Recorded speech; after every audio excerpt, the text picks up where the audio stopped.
forte. And if you're hitting a lot of greens, you're probably not going to mess up so much in metal play. That was always the amateur problem. You get out metal. Most of us would get out in metal play and take some doubles and triples, and then just eat you up. And I was straight enough, long enough, and lucky enough, I guess, to avoid most of that. So metal play events I usually did better in than I did in match play events, actually.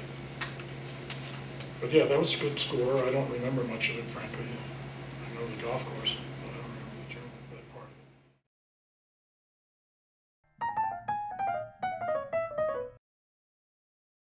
I remember the qualifying for the Philly Amateur that same year.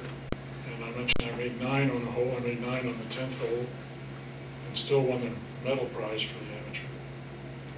So here I am saying I don't make big scores, but I did on that hole. But darn creek kept getting in my way, pitching the ball over the green. So then I won the medal prize, and I wasn't really planning on playing in the tournament.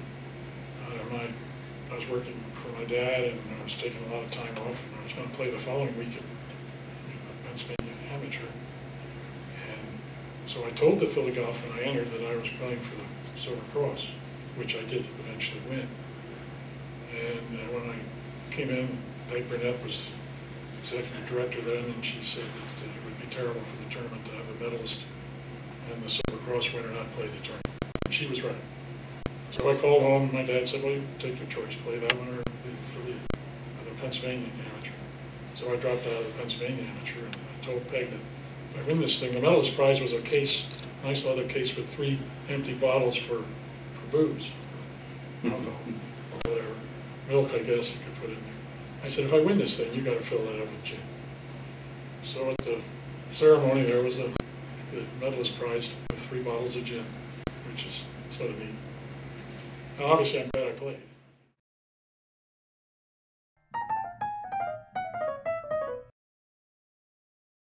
It was at Hershey Country Club. I had played Hershey a lot. Actually, we had an honorary membership there. Badorf and I won their big better ball tournament 3 or 4 years in a row, and they had a nice party for us and gave us honorary memberships. So we used to go from Reading up there and play. And I had my dad's company had an airplane, which I was the pilot of, so I got to tool up to her, all the way up to Hershey from Reading in an airplane to play golf. Go fly over the clubhouse, and they send the caddy out and pick us up at the little grass field, a couple miles away. So I knew the golf course. That was a huge help. And actually it was on the country club and the public course around in each. And I had a little 15-foot putt for birdie at 17, which I managed to miss. On 18, I hit the sand in par 3 and got up and down out of the sand to tie. And I was tied with Bobby Bauer, a friend of mine, who I think we would both agree our being so close together at the same club and around each other so much, our games fed off each other. Because he won the state amateur a couple times. So the competition for a club championship was as tough as it was for a state tournament, which was very helpful to improve your game. Anyway, the next day, Badorf and a pro from Green Pond in Allentown area, the name of which escapes me. We had a playoff with Hershey, and I shot 1 under and won the playoff on the Pennsylvania Open, which has to be one of the biggest experiences of my life. Gosh, that tournament's been won by. There's a list somewhere that all the better players around here, and early on, that was one of the better tournaments for the pros to play in. You have to remember Baron Nelson was a pro at the Reading Country Club. Ben Hogan was a pro at Hershey. And these guys had played a lot of named players in that tournament. And then some of us aren't such.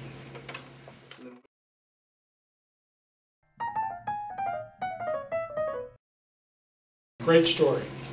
North and South Amateur, I've been going there for years, and I think it was 1959.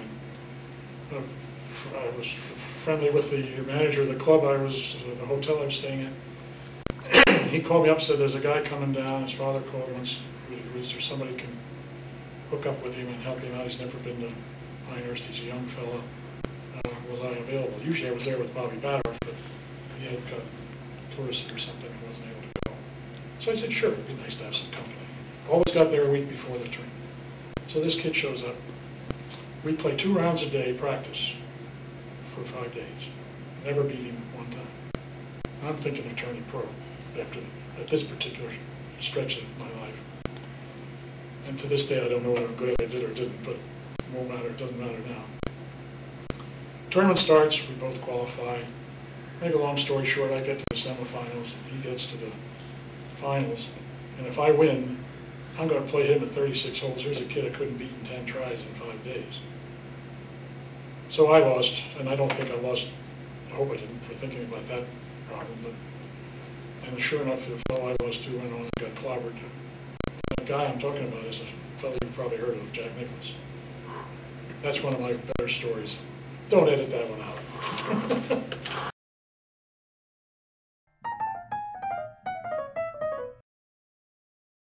For me, it's hard to be shy about the fact that I was a force. Strange thing about my golf, I never felt that way. I never felt that I was that good. I knew I won the Pennsylvania Amateur well. As far as I was concerned, it was a fluke. First tournament I entered in of any consequence, individually, I win it. It wasn't at the Berkshire. I was the last qualifier. What the chance of that happening? So I didn't consider that. It was a great stepping stone, obviously. I obviously didn't have the pressure problems that can bother. I looked forward to getting into the hunt. I couldn't wait. Thank God for that, because I don't know how you succeed in sports if you aren't that way. But I played with all these pros around here, and I held my own very well, actually. And I didn't play that many tournaments.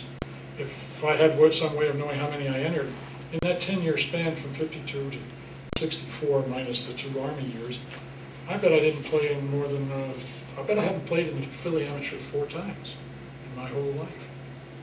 Pennsylvania Amateur I played 4 or 5 times, and was runner-up once. Yeah.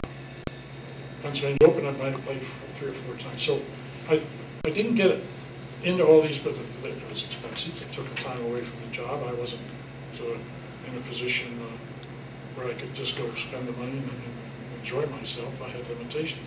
Not complaining. It was a good foundation to be frugal and careful, and I'm sure it's spilled over into my golf. Yes, 1960 was a great year. 1963 was a great year. I won a bunch of stuff, I think, in 63. 62, obviously, I played in the National Open all 4 rounds, and one of my thrills or biggest achievements, that certainly has to rank as one. And what the U.S. Open that year was where? At Oakmont. At Oakmont.